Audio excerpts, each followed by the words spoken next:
Hello and welcome to By Design, a journey to discovering how culture influences the way people problem solve through the process of genuinely listening and learning from each other's stories. On this episode, I'll be talking to Anuja Joshi, an Indian industrial designer and the founder of PikkaBox, where you can explore the world through everyday local objects. Anuja grew up in Mumbai, India, and moved to Pasadena, Los Angeles to study for her master's. She describes her cultural shock as follows. Imagine moving from a big city to suddenly living in the country. It explains why she feels closest to home now that she's living in New York. In this episode, Anuja will be sharing stories about her upbringing in Mumbai, India, and how everyone speaks 3 different languages: a mother tongue, the national language, and English. She'll be talking to us about her traditional family and the many beautiful customs they have. Anuja will also share with us the story behind the launch of PikkaBox and how it's already been to 9 countries in less than 2 years. Anuja, welcome to By Design. Thank you. I'm so excited to have you today. Thank you so much for taking the time out of your busy schedule. I know you've just launched a new event with PikkaBox. We'll be talking about that later in the show. But for right now, can you tell us a little bit about yourself and your upbringing in Mumbai? Sure. So as you did in your intro, I grew up in Mumbai. I always describe it that I lived in Mumbai for 26 years of my life, and then I went straight from Mumbai to LA. And however similar it may sound, it was not, because I was in Pasadena, which is kind of like a suburb of LA. So coming from Mumbai is like the 4th populous city in the world. So you can imagine how many people we have in a really small city. I'm used to like tall buildings, a lot of people, dense. If there are no people on the road, I still get terrified. I still get scared walking on the road if there are no people. And so going from that to living in Pasadena, which is like a mix of rich town and college kids, was quite a culture shock. Mm-hmm. Wow. But life in Mumbai is like any other big city would be. So that's pretty much my background. Yeah, that's awesome. So how was your upbringing like in Mumbai? So Indians by definition live in big families, which means everybody lives together, versus in our case, it was much of a nuclear family, which means it was just my parents, my brother and I. And we didn't have many relatives in the same city growing up. My grandmother would be in and out, but she didn't live with us. So which was a little more different than most people are used to. That doesn't mean that doesn't happen, especially in an urban environment, especially in a city like Mumbai. There are more nuclear families, but lesser off. People usually live together, they stick together. Yeah. So where did your extended family live? Were they not in the city, or were they in surrounding villages? So they were in different cities or different towns all over India. So some of them were constantly moving. So I can't say they were in one particular city. Maybe my mom's side of the family was in a city which was like 4 or 5 hours away from Mumbai. So close enough, but not in the same city. I never had cousins growing up in the same city. We always had to go visit them in a different town or a city. So, that was fun, but I didn't grow up with them.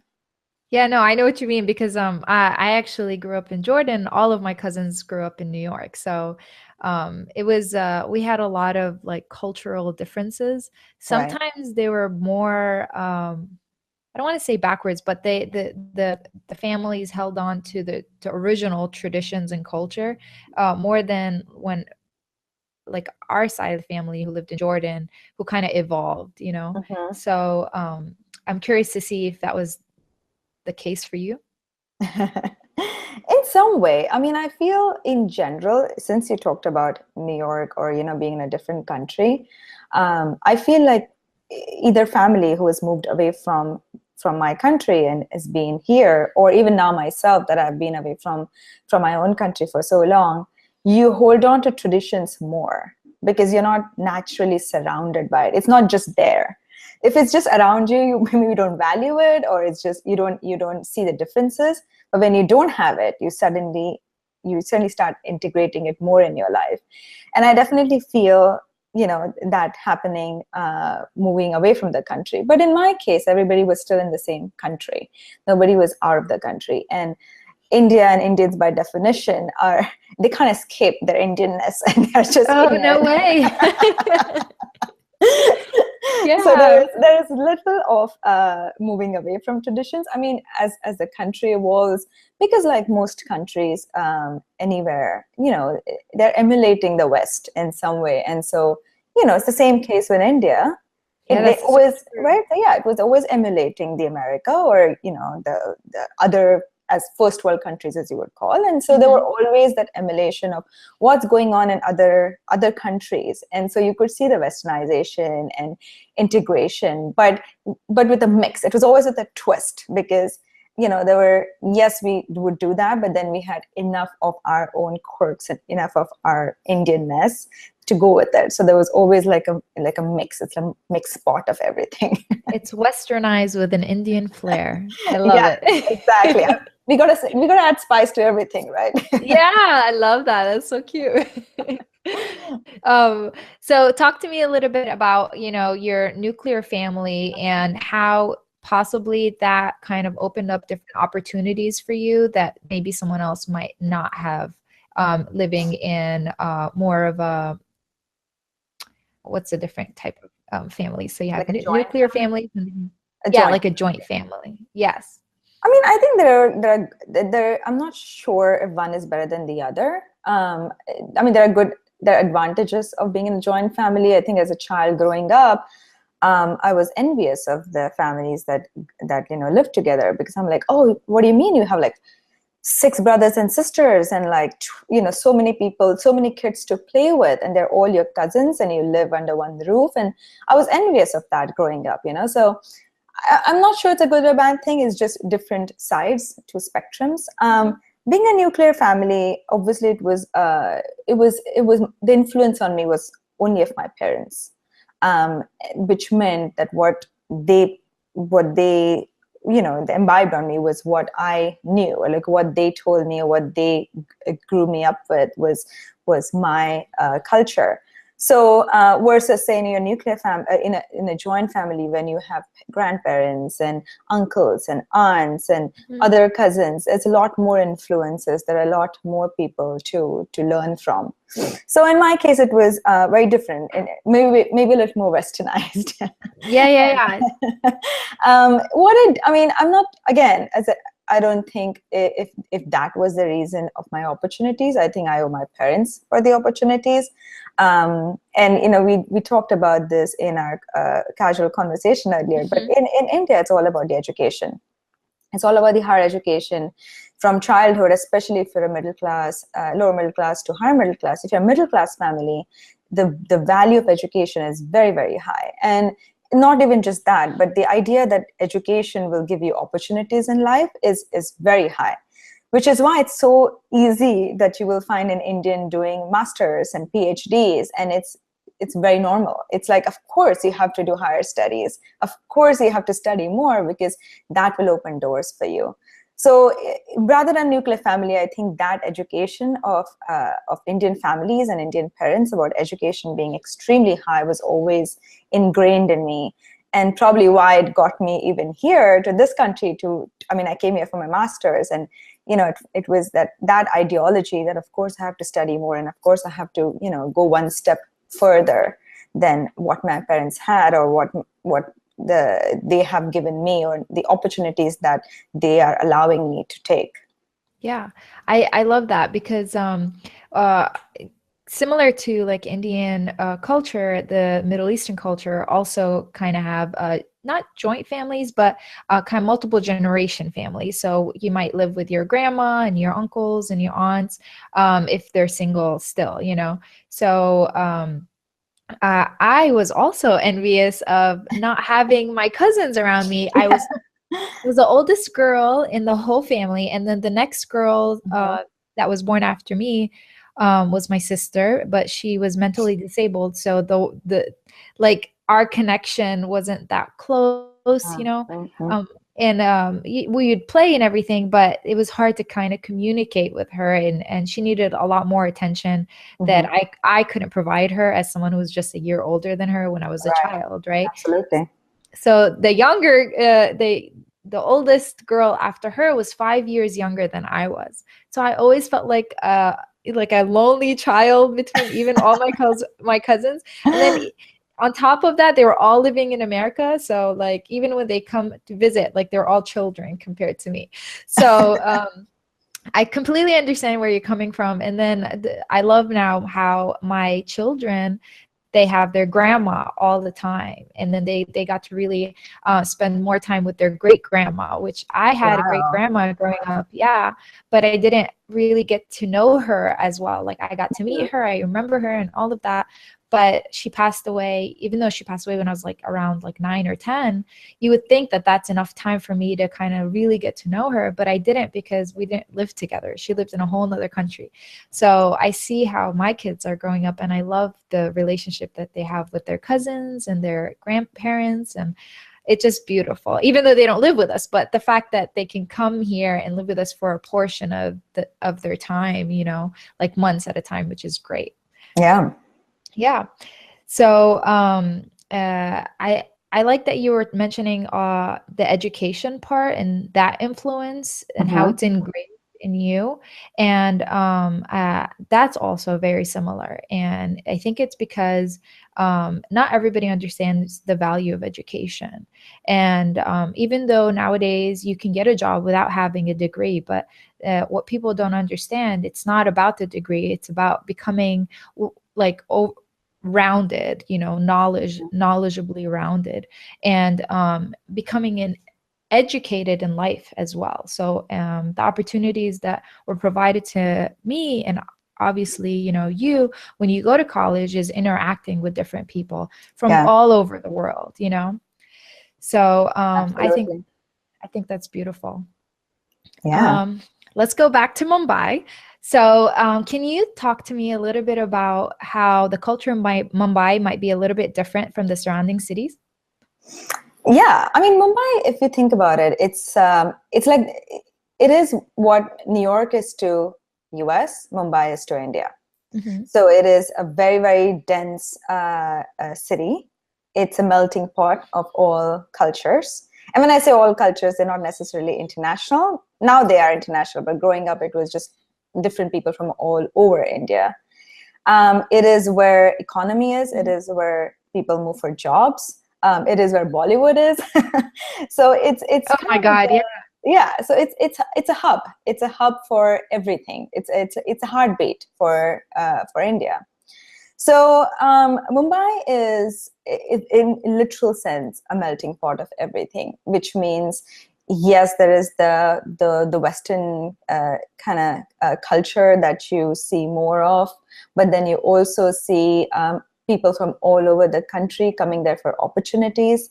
It's super dense, but anything you can think of, like if for example, if cafes are becoming popular in India, that's where they would pop up first. You know, just culturally also, that's where the things happen first. So Mumbai is a great city. It's super dense, but Mumbai is not for everybody. But again, India is not for everybody. It's it's a lot, but it's like a culture hub. There's a heartbeat, and there's something happening there constantly.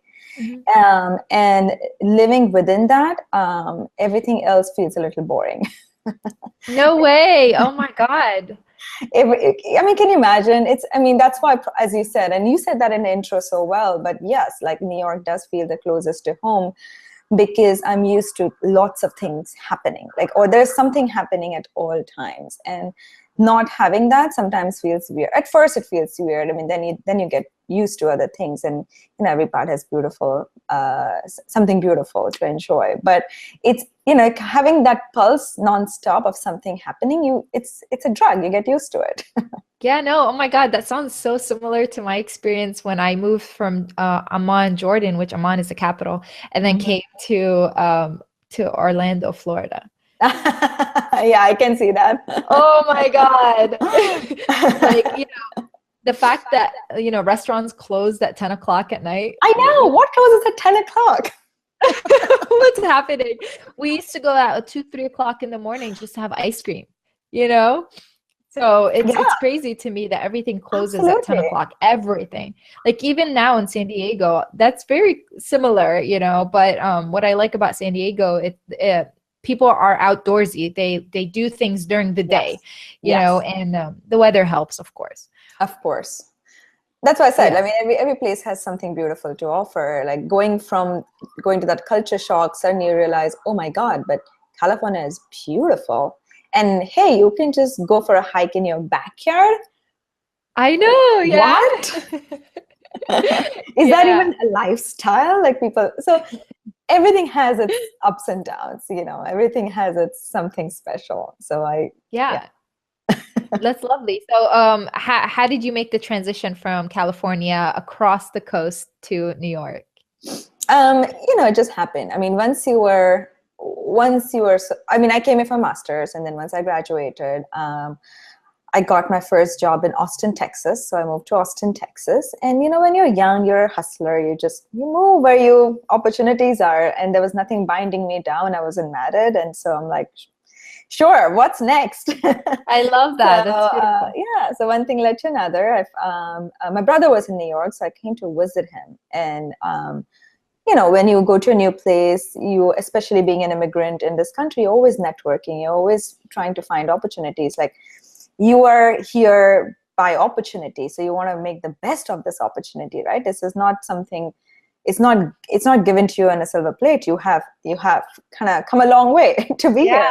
absolutely. So Definitely. yeah, yes, I feel like I mean, I'm not saying that people are hustlers, but you feel maybe from an outsider, you are more of an hustler. You're trying to make the most out of this opportunity that you have, because you don't know how long you will have it. What if something Mhm. changes tomorrow? You never know. So anyway, so I made my Yeah, way yeah. here. I was visiting my brother. I was networking. A job opportunity came up, and I said, "Sure, why not? Let's stay here." But then New York became Yeah. home quickly, because then I met my husband here. I made some of my closest friends here, Wow. and felt closest to home. Yeah, yeah, definitely. I see you living in New York is, like you said, it's closest to home because it sounds very similar to Mumbai, India. Mhm. Okay, so now that you're in the US, what traditions have you held on to? Oh my God! I think once you grew up in India, the Indianness never goes out of you. It's impossible. I can't even beat it out of me. The strongest is food. The strongest Uh-huh. is food. I mean, I cook every day. I can't cook anything without the spices. I have to have my chai. Like, food is such an integral part of my life, and I mean, it probably you feel the same way, right? Like, Hmm. food is so integral to every culture, and so it is to us. We try to. I'm not religious per se, so it's not something I do. But then there are rituals that I do like, and what I find myself wanting more of is the rituals I try to do with my parents, or rituals that we did growing up. And I don't care or don't want to do anything about the religion part, but I do care about the rituals that we did, because the rituals are what kind of brings families together, or Yeah. bring people together. And it's just a way to celebrate. It's for people to come and celebrate something together. Hmm. So now that we are here, and we have a fairly decent Indian friend circle, we try to celebrate those things, and try to celebrate Diwali, which is one of the biggest. It's like our Christmas, and so we'll try to do something for that day, or if it's a very specific occasion, we'll try to celebrate it again by making food at home or something of the sort. Hmm. What is, can you explain a little bit more what Diwali is? What is it a celebration of, and how do you perform the rituals? Or Yeah. yeah, how do you perform the rituals of celebrating Diwali? Yeah, absolutely. So Diwali is probably the most celebrated all over India. So what I mean is, India is huge, and every part has a different festivals, different culture to celebrate, different religions. So we have a lot within one country, but Diwali is one that's sort of celebrated all over the country. And in a nutshell, Diwali is sort of what you celebrate Christmas here. It's a big holiday. It's all about good over evil. It's all about celebration of hope. It's a festival of lights. So, people clean their houses, they wear good clothes on that day, burst firecrackers, kids get sweets. Yeah. So it's a lot of, it's all like happy. It's all happy celebration. There is a spiritual side of it. There is the nutshell of just basic good over evil sort of celebration. And then, of course, there are the religious side of things. There's a lot of mythological stories attached to it. And they also range based on what part of India you're in, slightly, and what exactly you're celebrating. But everybody celebrates Diwali by lights. So we light up. We have lights in the house. We try to do that here too. We'll get like little oil lamps from India, and we will light them. So it's a lot of light in the house, natural light. So it's like oil lamps. We would try and wear like our Indian clothes, like traditional clothes. I try to wear Indian stuff for you today, so you can see some Indian stuff. I see some. Yeah, I see the embellishment. I did that for you. Oh, thank you so much. And so, you wear Indian clothes, you wear like, new clothes traditionally, but you at least wear Indian clothes. So we do that here too. Here, usually we just do a party, which means somebody hosts it and we just go and eat Indian food and laugh and, celebrate it. It's just being together, honestly, at the end of the day, and just wearing Indian clothes. That's the only opportunity we get to do something really, really Indian. But it is definitely a big affair in India, and it's a holiday. So kids are out of school for a while. Yeah, that's beautiful. We have we celebrate Eid twice a year, and it's obviously a religious holiday, but it's very similar to Diwali when it comes to the kids get money, they get toys. Yeah. It's really cute because the kids would go to each adult, and each adult has to give them like a little bit of cash, and then we always compare like who has more money and what we're gonna do with that money. So we have small Eid and then big Eid, and small Eid is 3 days and big Eid is 5 days. So they take off of school, and each day you get to do one thing, but mostly it's about families coming together, visiting each other, and like reconnecting with like your extended families and friends. Yeah, absolutely. So, yeah, it's the same thing. Absolutely. But now that we're in America, we the mosque hosts like a little carnival for the kids. So the families go to the carnival where they have like games and rides for the kids and all of that. So that's beautiful in its own way, because that's different. We don't have that in Jordan. So yeah. I mean, Eid is celebrated in India too. Like Mumbai also has a Muslim community. So Eid is celebrated in India as well. I'm curious to know how they celebrate there. I don't know the details. The only thing I know is great food. Oh yeah, definitely. Well, food, like you said, it unites everyone, Yeah. Spicy. So we would wait to get invited into somebody's house, a Muslim family, so they could, we could go to their house and eat all the biryani. I love that. That's so beautiful. Oh my God. And that's this is yeah, that's very much harmonious with any celebration in India. We just like wait to be invited into a household so we can go to their house and eat all the good food, which we personally won't be cooking at home. Yeah, and I think this is why I love big cities that are multicultural and have diversity is a norm, because like you're exposed to all these different traditions, and cultures and food, and it's just normal, and not everybody has that opportunity, unfortunately. But it's great that you and I have that in common. Yeah. So yeah, okay. So now that we've learned a little bit more about what traditions you kind of held on to here in the US, do you have a chance to go visit Mumbai? And if you have recently, how has the culture evolved in the years that you've been away? So I'm flying to Mumbai on Monday.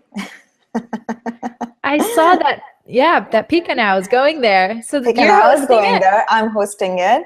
And I try to go every once a year trip to Mumbai to India. So I go to Mumbai where my parents are, and then also end up visiting Bangalore where my in-laws are, so my husband's parents are. Mumbai has changed a lot. Like I feel a drastic difference in way it's changing. Like it's becoming, it's almost, I almost see lesser and lesser of differences between here and there. I almost feel a lot of things that are happening here are happening real time over there. So growing up, things will be delayed. So say something happened here, the same thing would happen, but like a couple of months later. Even movies, they would come like a month later. Like it was a delayed response of everything. Everything you're saying right now, I totally understand. Oh my God. Even clothes and styles. Yeah, everything. Like if somebody came, it would almost feel like a flashback. And it was like, oh yeah, we had that, but a few months ago. But now I see like real time. Everything is happening now because of, because of the internet and the social media and everything being so live, and the kids these days being connected so well with what's happening, not just here, but everywhere in the world, that everything is, as it used to be, everything is becoming closer and closer. The world is kind of closing up. And I definitely feel like it's lesser and lesser of that gap, of that delayed response. It's becoming lesser and lesser. A lot of the things I see similar.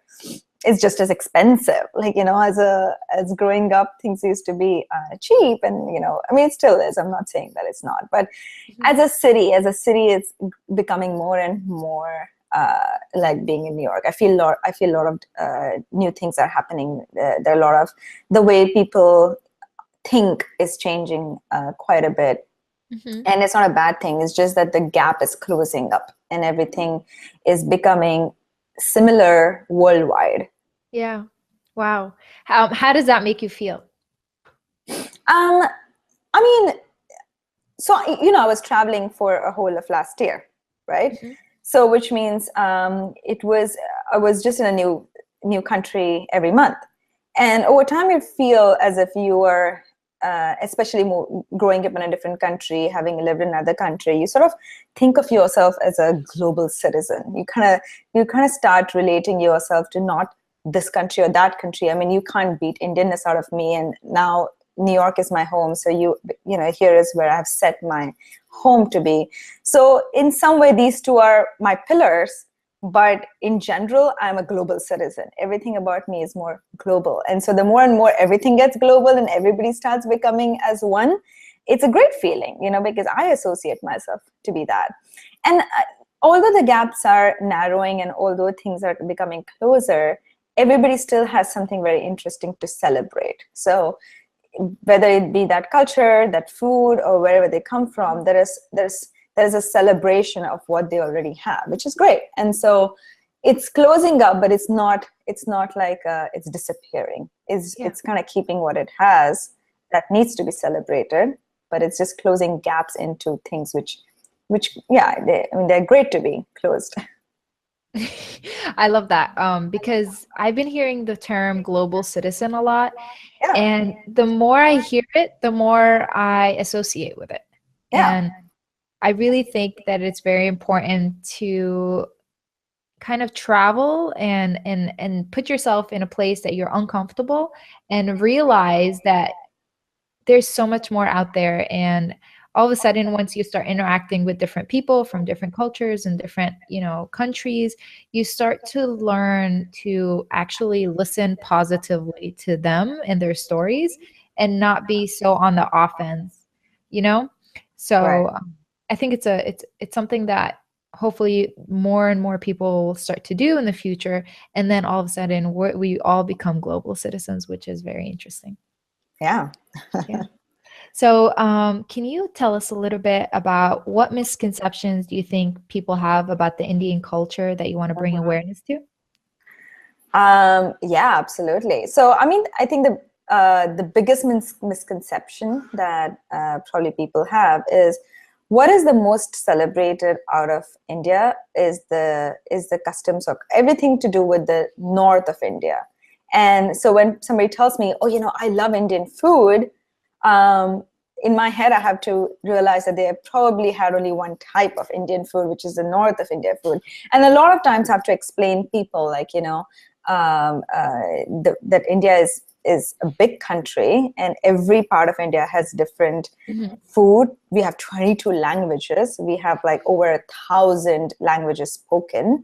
And so we have a lot of languages, a lot of food, and a lot of different parts of India. But what people know of usually, it's only the north of India. That's what the naan that you get, the paneer tikka masala, whatever that is, that all comes from the north. Paneer tikka masala, actually, I mean, chicken tikka masala and paneer tikka masala, all tikka masala, doesn't even come from India. It was originated in Britain. And Oh so, my God, that's funny. the lot of the things that people think they know India of, and of course there are part of India, but India is huge, and there's so many things in it. There's so much food. Like what I'm used to from my part of the city and part of the country, which is Mumbai and the middle the west side of India, people don't even know of. Like the food that you get there, nobody knows what they get there because you don't get it outside of India. So fair enough, they wouldn't know. So that's something that I wish people knew of, that it's only a north side of India that there's so much more in it. Well, that is explored. That means people have to go travel to India and actually go little places everywhere and try. Very much. Can you expand a little bit about the different languages and talk a little bit more about your mother tongue and what does that mean? Yes. So as I said, India has 22 languages. And there are over 1,000 mother tongues, which means, so I think it's 1,600 something to be precise. But, and out of which 150 have like the sizable speaking population. Which means, and then there is the official language of India, which is recognized as Hindi and English, actually. So there are two languages, which Hindi is the official language of India, and English is like the spoken and used in the political and the cultural scene and the work environment and stuff. So those two are like the high languages that are mostly spoken. But every state has a different language. And there are 29 states. So 22 languages, 29 states. Every state has its own language. And every person has a different native mother tongue. So as an Indian, I speak the official language, which is Hindi, because it's taught in school. Then I speak my mother tongue, which is Marathi, which is from the state I come from, of Maharashtra, and also my native tongue, which mother tongue, as we call it, as a spoken home language. And then English is sort of the official language of the work culture, or the cultural, social, political culture of almost, it used to be Indian elite, not so much so anymore. I think it's getting more and more integrated, but that's a third language you speak officially, especially if you go to school and if you go to colleges, that's what you speak in. So everybody speaks a lot of languages. They're all Indian languages, but a lot of languages. Wow. But it's interesting because, when you think of multiple languages, you're thinking like, English, Spanish, French, German, Arabic, those are different languages. I speak too, but I learned French for 4 years, I think. I probably just know how to introduce myself now, but to think that on top of the three languages, your home languages, you have Hindu, English, and then your mother tongue. You want to add a fourth one to that? Oh my God! And people do. Oh my goodness, that's amazing! Just thinking about all of the.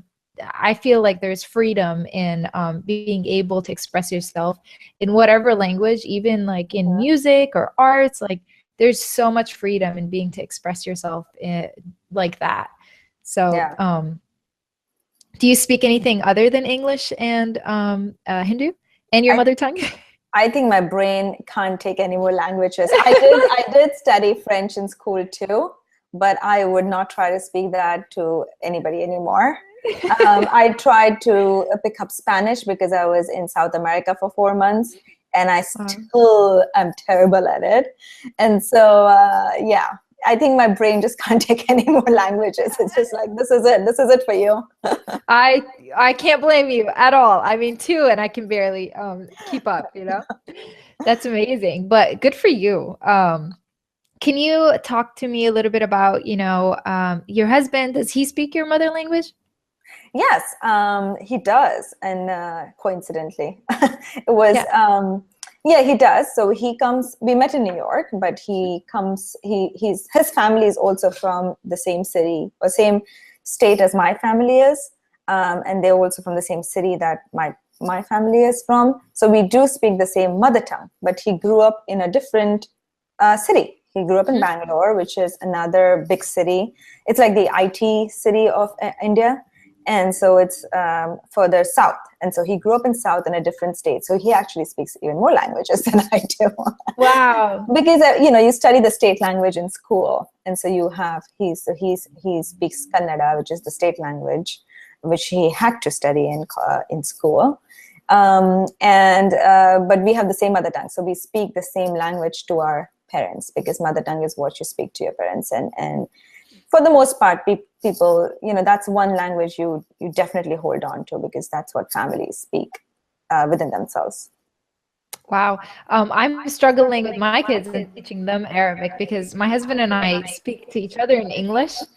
Right. So we don't nearly have, like, we have to consciously make the decision to speak Arabic at home so they can pick something up, Yeah, no, I hear you. I mean, Gaurav, my husband, both of us do speak to each other in English.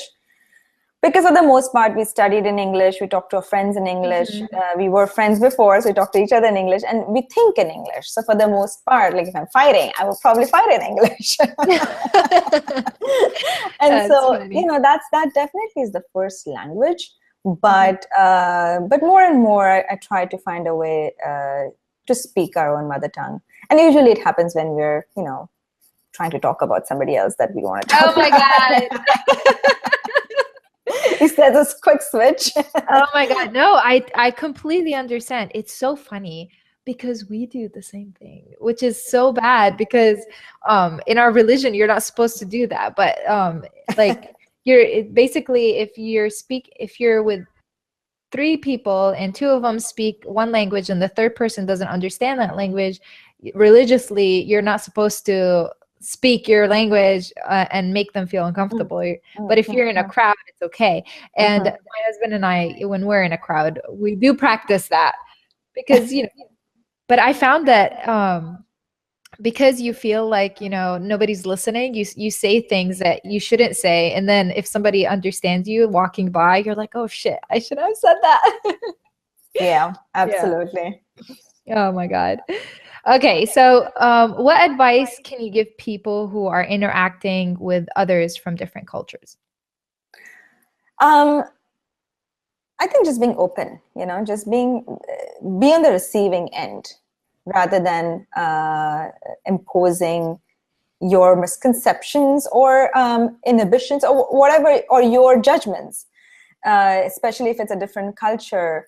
You want to be more open, and that's an advice I would give even while traveling. It's like when you go to a new country to travel, you want to receive sort of with an open heart whatever is coming at you. And it's the same way with people. You want to receive what's coming at you and absorb it rather than put your preconceived notions or judgments or anything of the sort, which creates a wall, and then you can't receive the openness of any culture. So yeah, just openness, I guess, of receiving.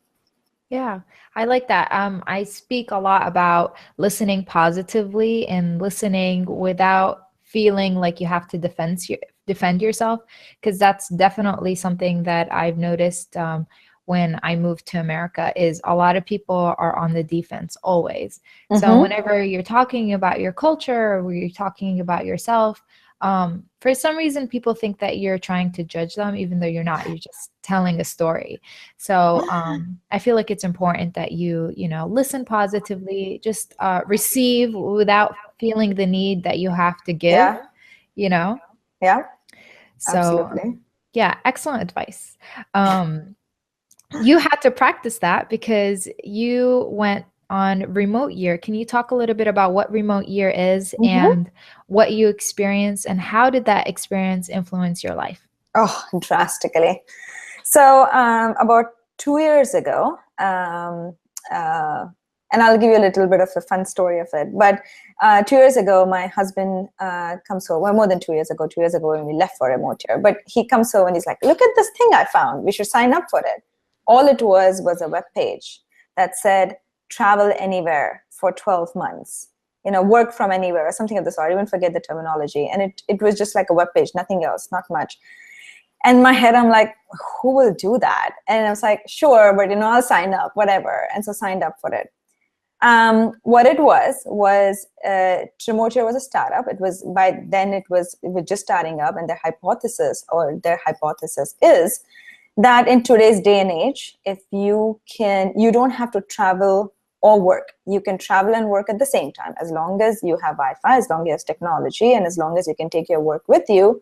You should be able to work and travel from anywhere. And that's the hypothesis they were trying to prove. So they were picking 75 people from around the world, 75 professionals who had some sort of work that they were doing, and taking them on a 12-month trip, it was 12 countries in 12 months. So we were going to go through 12 countries with these 75 community of people who were all working and traveling. That was the main ideology, that we could work anywhere, which is what we were proving. And so anyway, so he comes home, shows me that. I sign up. I didn't think twice about it, and even forgot about it. There was a second round of application. Totally went into my junk email, didn't even care. And then one thing led to another, and he's like, I'm getting on this call and with the founders, and we should do this. And so he kind of kept pushing me to kind of sign up, but I never took it seriously till we got in a call with one of the founders, sort of like an interview, I guess, as a couple to go on this. And it was the first interview with one of the founders, and I kind of heard him. I spoke to him, and it's like, oh my God, this is the future. I want to be a part of it. Like, I want a piece of this. And it changed everything. And that was 3 months before it was supposed to take off. We had to plan everything. We had just moved into a new apartment. And if you know anything about like New York crazy rental situation, it's just like, oh my God, I just moved. I don't want to like break my lease and like try to do all this. But anyway, it was something that we just had to do. We had to take that decision. And we knew it was kind of now. The time was probably yesterday, and it's now, but tomorrow is going to be late. Yeah. So we took the leap, and we went on a year-long program with Remote Year. We were their first batch. So we were the first 75 people to do this with them. Now they've grown tremendously as a company. And we traveled through Europe, Asia, and South America. So 4 countries in Europe, 4 in Asia, and 4 in South America. We had to sort of pay them a kind of like a monthly rent. And in that monthly rent, they took care of our living space for that month. We had a home base. So say we were in Prague, Czech Republic for a month. So we had a home base. We had a place to stay. We always had a co-working space to work at. So we always had high-speed internet and everything that we needed, a desk to work at.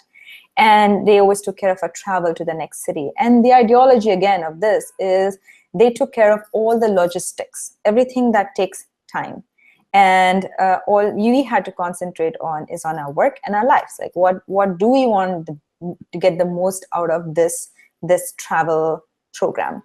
And so that changed everything, because I gave up my 9-to-5 job, and I was contracting for a year. But my husband and I also started a business, which was PikkaBox on this remote year. We were traveling with, I finally understood what digital nomad as a terminology means. Yeah. which was used like so much till then. It's all the millennials and the digital nomad. And for the first time, like, I'm like, oh, this is what this means. It's a lifestyle. And, I lived it for a year. And of course, there's many, many learnings in it. I can probably go on a lot about that side of it. But the biggest thing that happened to me was suddenly it kind of broke the mold. It made us stop and rethink what is really important to us and what are priorities to us. Because if you are going with life, there's a certain motion to it. Mhm. You finish your school, you go and get higher education or whatever, you get your job, and then you just, in a rat race, you're just trying to get the best out of your situation. And then typically you maybe buy a house or you make kids, and it goes on. It's a set route. And because it was not that, it made us stop and reconfigure and figure out what it really means in life for us. But the best thing that came out of it was Wow. PikkaBox, Yeah. which is, it started off as an idea as, think about it as like a care package from every country. And it was literally that. We thought about it. We said, wouldn't it be nice to send our friends and family a box from every country that we were going to be in for a month, of all the things that are from that country, and we could share stories about that place and stuff like that. So it was kind of a box from every country we visited. It had about 8 to 10 products from that place, and each product talked about something about that place, or about the people from there, about the culture.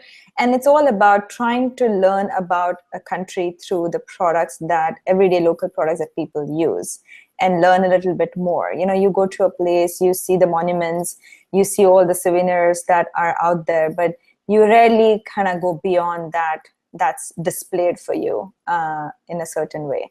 And so this was all about pushing that boundaries and finding more in depth. Wow. Yeah. I stumbled upon your product on Instagram, and the idea alone is amazing because, I feel like with local products, Mm-hmm. you really get to learn about the country. Yes. Yes.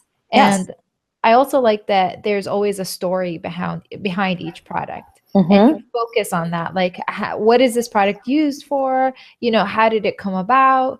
And it kind of made me think, like, we've been in touch for a while, and I went and started searching for my own little local products, and it actually made me think, like, okay, what things are unique to us, and Yes. how can I share this with the world? Yeah. And what stories are behind each items. Like, I would call my mom and I'm like, Mom, do you know that thing that we have that is really old?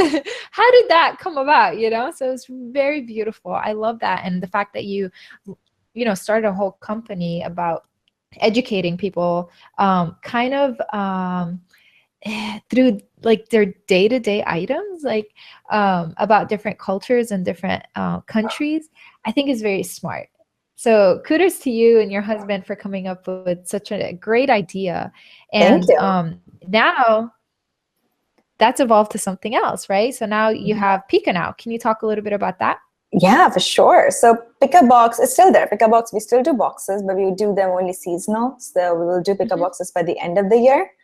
But Pikka now is a new idea that we started a couple of weeks ago, actually.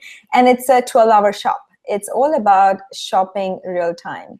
So the second one is happening in a week, when I'm going to be in Mumbai, in India, in my city. And Yeah. I'm going to do it from there. And it's all about experiencing a place through the curator's eyes. And this time I'm the curator, but we also have guest curators. The first one we did with a guest curator in Portugal. And it's looking through this curator's eyes, a new place. And so for 12 hours, the curator sort of just, shares the experience through Instagram stories. So Mhm. through our Instagram account and through our Facebook account, we share it through social media, what the curator is seeing. And if they're not only just seeing and experiencing the city that they're in for those 12 hours, but they also find products which are unique and interesting to them. And if Mhm. we think they are something interesting, then we put it up for sale. So you could not only experience the city, but you could also buy the products that you see, that the curator is seeing, and buy them real time. And so it is literally, think about it as somebody shopping for you real time in a different country.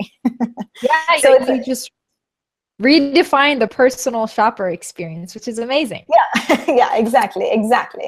And it's only a limited thing, so it's only for 12 hours, and we're trying to do more and more of those.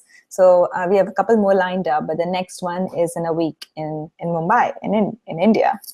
Wow, I love that. I was having lunch with my husband the other day, and I guess we we like to walk the mall because all the malls in San Diego are outdoorsy malls. And there Mm. is this woman who had like tables set up in front of the food court, and Mm-hmm. she had all these beautiful like Indian like tops and bottoms and Mm-hmm. accessories. And I'm sitting there like, oh, I want to buy everything because they look so beautiful.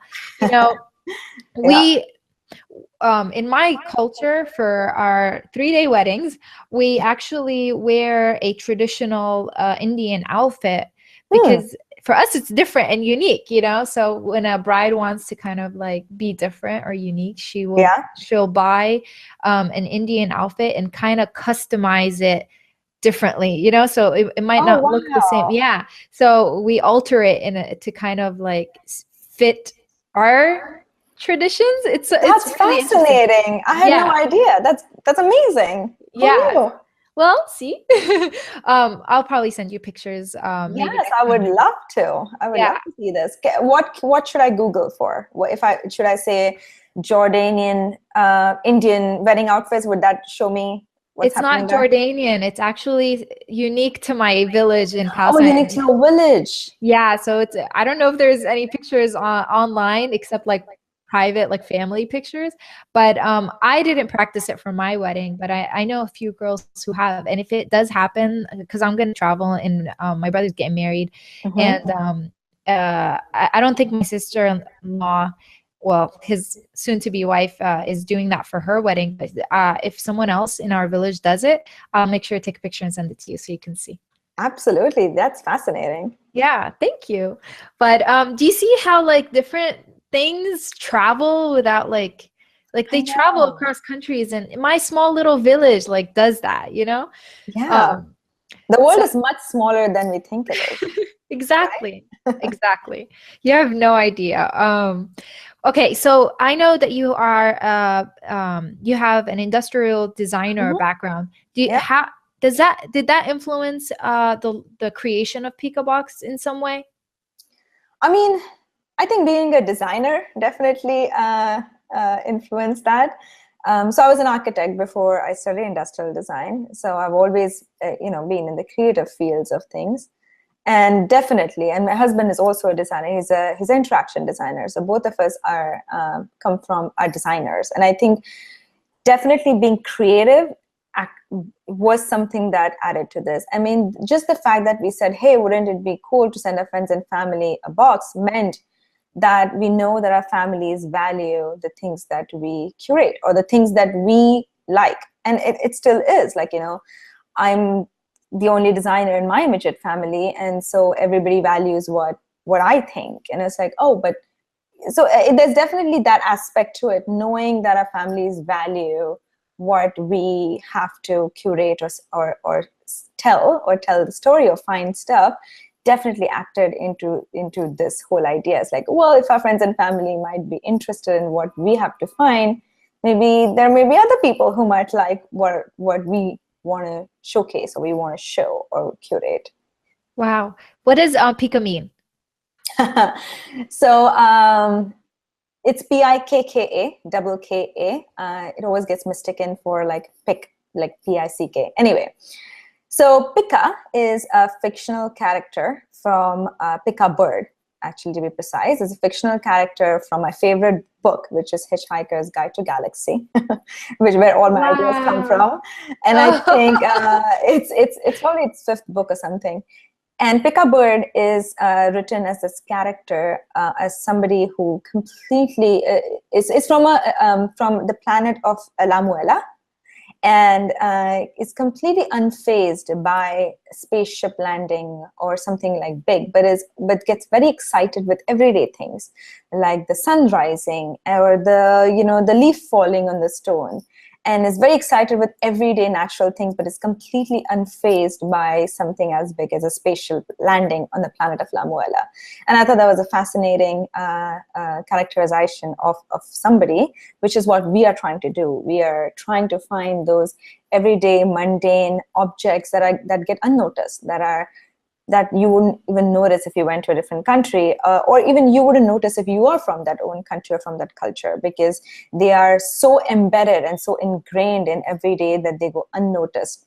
but there's a reason why they are the way they are, and they talk a lot about the culture and the country and the people, and so that's what we want to uncover. And so it just felt right to call ourselves as PikkaBox. It's a Oh my box full of God. stories. Now I completely understand the logo that you've Yes. mentioned. Yes. The bird. Wow. Yeah.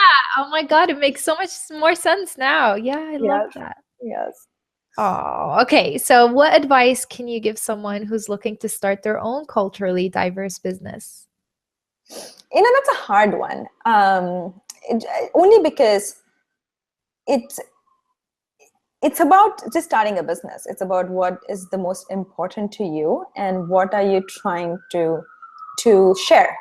In our case, it was about cultures fascinated us, and trying to share the cultures that we learned to somebody else was something we wanted to do. So the nutshell of it is we want to share what we learn about other cultures and share it with the world. And so whatever that might be, this is our intention. Whatever that pure intention is to first identify what that is, and then build on it. So, but that's not necessarily just a culturally diverse business, that just for any business, right? Something Yeah. that you find what's important and then build on it. What's your foundation? That's so beautiful. Well, thank you so much, Anusha, for being here. Where can people find you online? So the website, which is PikkaBox,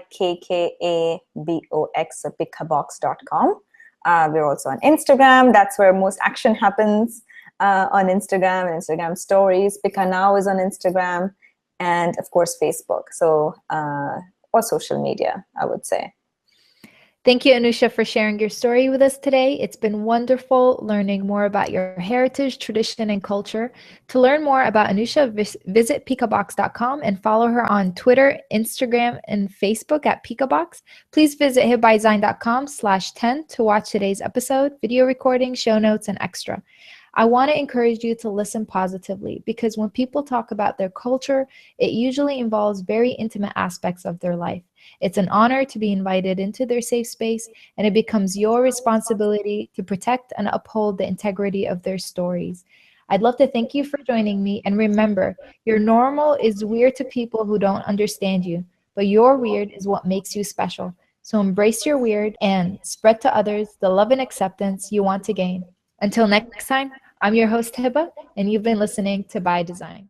So we have a few people watching in the chat room, and one of them is my aunt, and she's so funny. She was telling me to show you pictures of my cousin's wife. Her name is Diane, and once I find pictures of her, I will send you, because she Okay. wore a beautiful outfit for her henna day. I want to see. Yes. Samira Abraham is asking, how did you make the decision to take the leap and travel? I think it was a bit of my husband decision as well. I mean, I think if I was alone, I would have more fears and inhibitions. But both together, both crazies together, can make another crazy decision. And we knew we're travelers, and we love to travel. And being in sort of an American job, which is 10 days of holidays that you get in a year, which you spend on going home, is very little. And we were kind of feeling that itch of not doing enough in our lives and not traveling enough and doing something more. And so there was definitely all that.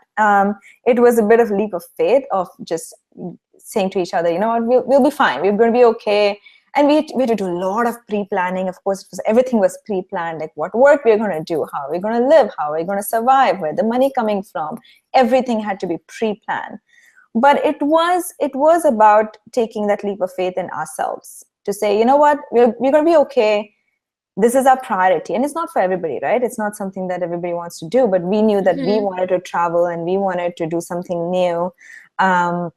My husband, I'm more of the what if person. I want to think about everything. I want to make everything, organize everything in life and do that.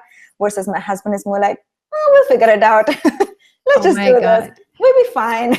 That's so funny. Your husband and you are the opposites of my husband and I. He's the planner, and I'm the one like whatever happens, happens. It's okay. It'll be a great story. Yes. Okay. So yeah, in this case, we're opposites. But I think it's important to have each other, because he makes me do a little bit out of my box, and I make him a little more grounded. At least I think I do. I'm not very sure. I take pride in saying that I do. Yeah. Well, opposites attract, so that's great. Yes, yes, yes. Okay, would you recommend that for people? Because Oh, like yes. we were definitely kind of thinking about it. We have two kids, so that might be a little bit of a problem, but we'll figure it out. I'm pretty sure we can do something. I 100% recommend it. It really makes you stop and wonder and think what is really important to you. Like, it really makes you, it just puts everything in perspective for you. And because it was a year, I think the first 3 months were just getting adjusted to this lifestyle, and then the next maybe 6 months was really living it. That's when the change happened. It's like, okay, now this is our everyday, this is a lifestyle. And that's when you start really defining what it means to you and what's really important to you and what your priorities are in life. And you also stop thinking about what are we supposed to do, what is the norm, what are other people doing, what the other people think. You just decide what life means to you, and you just do it. But I think all that happened because we kind of just kind of broke the mold, and then went and did this. And to be honest, the amount of change it felt at the time, it doesn't feel that at all. Now we're back. We're back in New York again. Gaurav still works for the same agency that he used to work for, and I started a business, so I work on the business now. So that changed what I do on an everyday basis. But it changed. It didn't change the things that people fear, but it really opens up your mind in a different way. So the things that change are more important than the things that we fear will change. Wow. Well, was it hard kind of going back to the day-to-day lifestyle? A little bit. So I think after a year, there is a want to be stable or be on stable ground for a while. So initially, I was just happy to, wake up to my coffee machine every morning, wake up in the same bed for more than a month. You kind of look out for those nesting things. So I think initially it was nice to be back. Then you start missing the travel. So it was hard, yes and no. I think it was easy to it's also very easy to get comfortable quickly. So I think the biggest fear is that all the things that we have collected and changed and had so much of opening, I fear that it shouldn't disappear, because it's so easy to be comfortable and get back into that routine and rat race that everybody's used to, that we are used to. Wow. What does the future look like for PikkaBox maybe in the next 5 years? Well, so we're trying a bunch of things. PikkaBox, it came from our travels. It was all about sharing our travel experiences. Over time, we realized that that's what is important to us, is sharing other cultures to the world through our eyes. And so that basic root, that foundation doesn't change. That always stays the same. How we do it, we are trying a bunch of different things like Pikka now, and that could change. But over time, we want PikkaBox to be the source of everything to do with every culture around the world. So if you think, hey, I want to know more about the life and the things that people use in a country in Africa or whatever, you should be able to just think of PikkaBox to be the first source to go and to check it out and see what are the stories. So we want it to be that in the future. Well, thank you so much, Anusha, for being here. Thank you, everyone in the chat room. Please make sure to follow me at Hippa by Design on Instagram and Twitter, and sign up to the newsletter for weekly guest introductions at hippabydesign.com. If you like this episode, please give it a thumbs up, share it with your friends, and if you're new here, please subscribe to this channel and get notified as soon as I go live. All right, I'll see you guys. Bye.